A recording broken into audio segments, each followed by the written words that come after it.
आइए आइए आइए, जी हाँ माता जी, बहन जी, प्यारे भाई साहब, आपके गांव, आपके गली, आपके टोला, आपके मोहल्ला, आपके दरवाजे के बिल्कुल सामने आ चुका है हमारा प्रचार गाड़ी।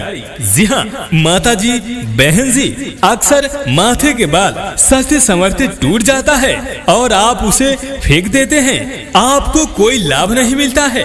जी हाँ, अब आप उसे फेंकिए मत और ना ही आप उसे जलाइए, आप उसे तुरंत हमारे पास लाइए और हम आपको देंगे 4000 रुपया किलो के हिसाब से उचित पैसा।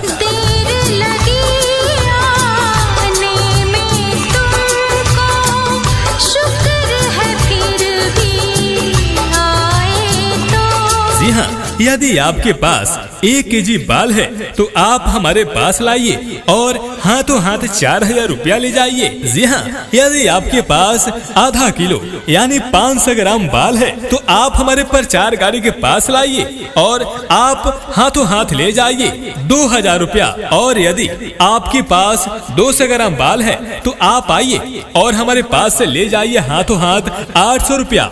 जी हाँ, और यदि आपके पास 100 ग्राम बाल है तो आप हमारे पास से 400 रुपया लेकर जाइए। जी हाँ, और साथ ही साथ में माता जी, बहन जी, यदि आपके पास 50 ग्राम बाल है तो आप उसे भी हमारे पास लाइए और हमारे प्रचार गाड़ी के पास से आप ले जाइए 200 रुपया।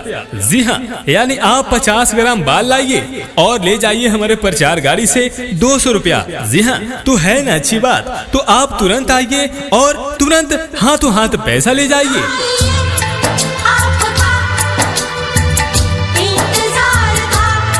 जी हाँ माता जी, अक्सर आप सब कंघी के टूटे हुए बाल फेंक देते हैं, आप उसे अब फेंकिए मत, आप उसे हमारे पास लाइए और 4000 रुपया किलो के हिसाब से आप पैसा ले जाइए।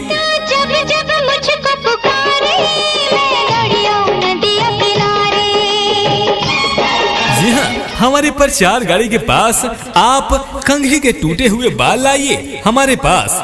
जी हाँ, और 4000 रुपया किलो के हिसाब से आप अपना पैसा ले जाइए। जी हाँ, अक्सर माता जी, बहन जी, आप सब सस्ते संवरते हैं तो कंघी में टूटा फूटा बाल आ जाता है। जी हाँ, तो आप उसे फेंकिए मत, ना ही आप उसे जलाइए, आइए हमारे प्रचार गाड़ी के पास आप उसे लाइए और 4000 रुपया किलो के हिसाब से आप अपना उचित पैसा ले जाइए। जी हाँ, यदि आपके पास 1 केजी टूटा हुआ बाल है तो हम आपको देंगे 4000 रुपया। जी हाँ, और यदि आपके पास आधा केजी यानी 500 ग्राम कंघी का टूटा हुआ बाल है तो आइए हमारे पास बाल को लाइए और ले जाइए 2000 रुपया। जी हाँ, और यदि आपके पास 200 ग्राम टूटा हुआ बाल है तो आइए हमारे पास से 800 रुपया ले जाइए। जी हाँ, और यदि आपके पास 100 ग्राम बाल है तो आइए हमारे पास से ले जाइए 400 रुपया। और यदि आपके पास 50 ग्राम बाल है तो हमारे पास से आप प्राप्त करिए 200 रुपया।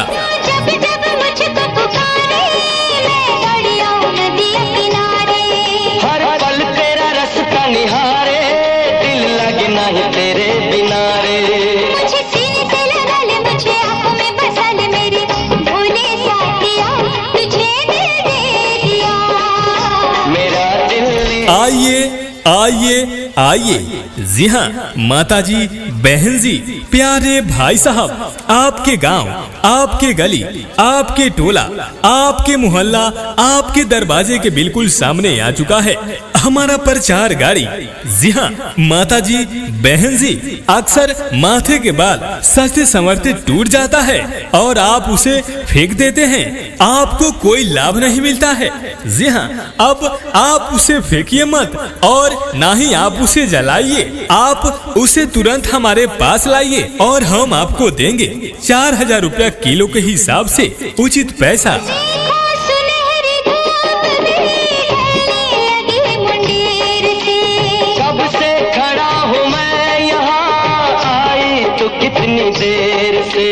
जी हाँ, यदि आपके पास 1 केजी बाल है तो आप हमारे पास लाइए और हाथों हाथ 4000 रुपया ले जाइए। जी हाँ, यदि आपके पास आधा किलो यानी 500 ग्राम बाल है तो आप हमारे प्रचार गाड़ी के पास लाइए और आप हाथों हाथ ले जाइए 2000 रुपया। और यदि आपके पास 200 ग्राम बाल है तो आप आइए और हमारे पास से ले जाइए हाथों हाथ 800 रुपया।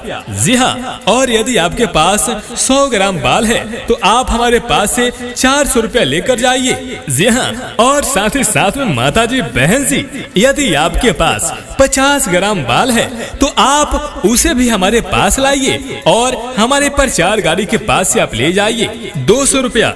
जी हाँ, यानी आप 50 ग्राम बाल लाइए और ले जाइए हमारे प्रचार गाड़ी से 200 रुपया। जी हाँ, तो है ना अच्छी बात। तो आप तुरंत आइए और तुरंत हाथों हाथ पैसा ले जाइए।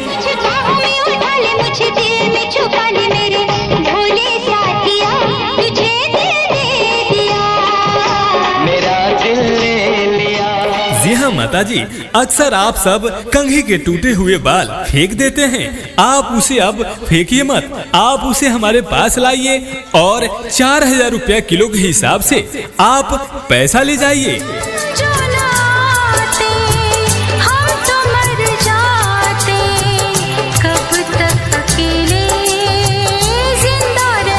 जी हाँ, हमारे प्रचार गाड़ी के पास आप कंघी के टूटे हुए बाल लाइए हमारे पास। जी हाँ, और 4000 रुपया किलो के हिसाब से आप अपना पैसा ले जाइए। जी हाँ, अक्सर माता जी बहन जी आप सब सस्ते संवरते हैं तो कंघी में टूटा फूटा बाल आ जाता है। जी हाँ, तो आप उसे फेंकिए मत, ना ही आप उसे जलाइए। आइए हमारे प्रचार गाड़ी के पास आप उसे लाइए और 4000 रुपया किलो के हिसाब से आप अपना उचित पैसा ले जाइए।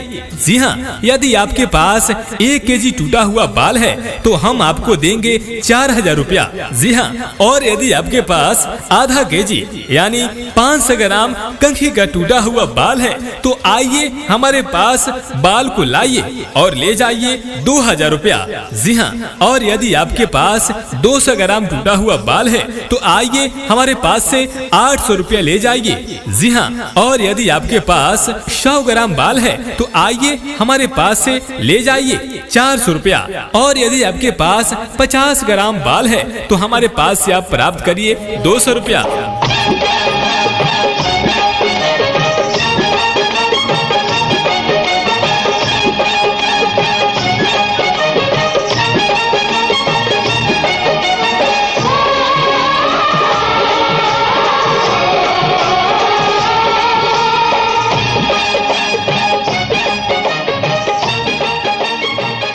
आइए आइए आइए। जी हाँ माता जी बहन जी, प्यारे भाई साहब, आपके गांव, आपके गली, आपके टोला, आपके मोहल्ला, आपके दरवाजे के बिल्कुल सामने आ चुका है हमारा प्रचार गाड़ी। जी हाँ माता जी बहन जी, अक्सर माथे के बाल सस्ते संवरते टूट जाता है और आप उसे फेंक देते हैं, आपको कोई लाभ नहीं मिलता है। जी हाँ, अब आप उसे फेंकिए मत और ना ही आप उसे जलाइए, आप उसे तुरंत हमारे पास लाइए और हम आपको देंगे 4000 रुपया किलो के हिसाब से उचित पैसा।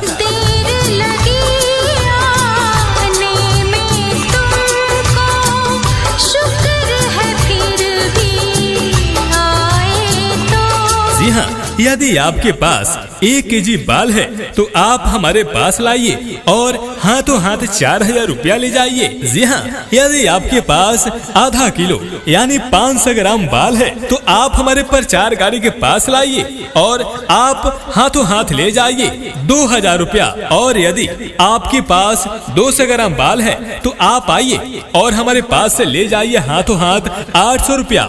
जी हाँ, और यदि आपके पास 100 ग्राम बाल है तो आप हमारे पास से 400 रुपया लेकर जाइए। जी हाँ, और साथ ही साथ में माता जी बहन जी, यदि आपके पास 50 ग्राम बाल है तो आप उसे भी हमारे पास लाइए और हमारे प्रचार गाड़ी के पास से आप ले जाइए 200 रुपया।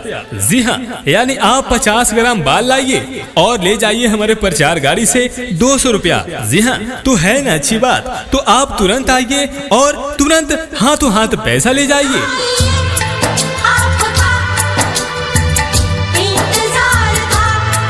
जी हाँ माता जी, अक्सर आप सब कंघी के टूटे हुए बाल फेंक देते हैं। आप उसे अब फेंकिए मत, आप उसे हमारे पास लाइए और 4000 रुपया किलो के हिसाब से आप पैसा ले जाइए। जब जब मुझको पुकारे मैं दौड़ी आऊं नदिया किनारे।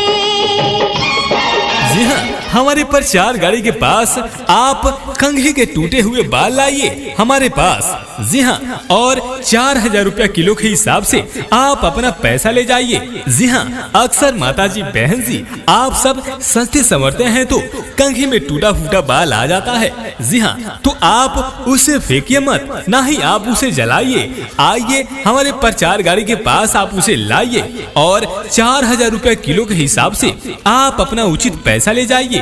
जी हाँ, यदि आपके पास 1 केजी टूटा हुआ बाल है तो हम आपको देंगे 4000 रुपया। जी हाँ, और यदि आपके पास आधा केजी यानी 500 ग्राम कंघी का टूटा हुआ बाल है तो आइए हमारे पास बाल को लाइए और ले जाइए 2000 रुपया। जी हाँ, और यदि आपके पास 200 ग्राम टूटा हुआ बाल है तो आइए हमारे पास से 800 रुपया ले जाइए। जी हाँ, और यदि आपके पास 100 ग्राम बाल है तो आइए हमारे पास से ले जाइए 400 रुपया। और यदि आपके पास 50 ग्राम बाल है तो हमारे पास से आप प्राप्त करिए 200 रुपया। जब जब मुझको पुकारे मैं दौड़ी आऊं नदिया किनारे। हर पल तेरा रास्ता निहारे दिल लगे नहीं तेरे बिना रे। मुझे सीने से लगा ले, मुझे आंखों में बसा ले, मेरे भोले साथिया तुझे दिल दे दिया। मेरा दिल आइए आइए आइए। जी हाँ माता जी बहन जी प्यारे भाई साहब, आपके गांव, आपके गली, आपके टोला, आपके मोहल्ला, आपके दरवाजे के बिल्कुल सामने आ चुका है हमारा प्रचार गाड़ी। जी हाँ माता जी बहन जी, अक्सर माथे के बाल सस्ते संवरते टूट जाता है और आप उसे फेंक देते हैं, आपको कोई लाभ नहीं मिलता है। जी हाँ, अब आप उसे फेंकिए मत और ना ही आप उसे जलाइए, आप उसे तुरंत हमारे पास लाइए और हम आपको देंगे 4000 रुपया किलो के हिसाब से उचित पैसा। सुनहरी धूप ढलने लगी मुंडेर से। कब से खड़ा हूँ मैं यहाँ, आई तो कितनी देर से।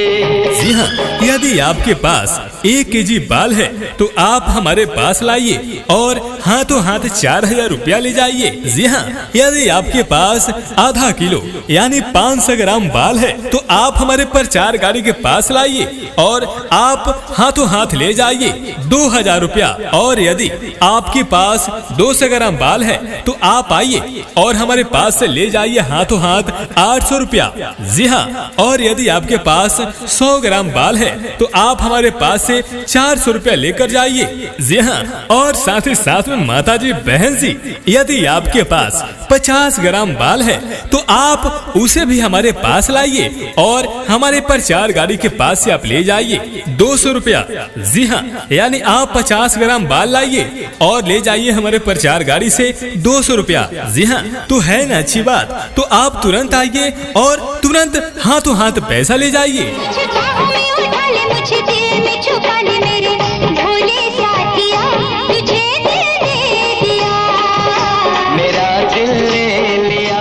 जी हाँ माता जी, अक्सर आप सब कंघी के टूटे हुए बाल फेंक देते हैं, आप उसे अब फेंकिए मत, आप उसे हमारे पास लाइए और 4000 रुपया किलो के हिसाब से आप पैसा ले जाइए। जो ना आते हम तो मर जाते, कब तक अकेले जिंदा रहते। जी हाँ, हमारे प्रचार गाड़ी के पास आप कंघी के टूटे हुए बाल लाइए हमारे पास। जी हाँ, और 4000 रुपया किलो के हिसाब से आप अपना पैसा ले जाइए। जी हाँ, अक्सर माता जी बहन जी आप सब सस्ते संवरते हैं तो कंघी में टूटा फूटा बाल आ जाता है। जी हाँ, तो आप उसे फेंकिए मत, ना ही आप उसे जलाइए। आइए हमारे प्रचार गाड़ी के पास आप उसे लाइए और 4000 रुपया किलो के हिसाब से आप अपना उचित पैसा ले जाइए। जाइए। जी हाँ, यदि आपके पास 1 केजी टूटा हुआ बाल है तो हम आपको देंगे 4000 रुपया। जी हाँ, और यदि आपके पास आधा केजी यानी 500 ग्राम कंघी का टूटा हुआ बाल है तो आइए हमारे पास बाल को लाइए और ले जाइए 2000 रुपया। जी हाँ, और यदि आपके पास 200 ग्राम टूटा हुआ बाल है तो आइए हमारे पास से 800 रुपया ले जाइए। जी हाँ, और यदि आपके पास 100 ग्राम बाल है तो आइए हमारे पास से ले जाइए 400 रुपया। और यदि आपके पास 50 ग्राम बाल है तो हमारे पास से आप प्राप्त करिए 200 रुपया।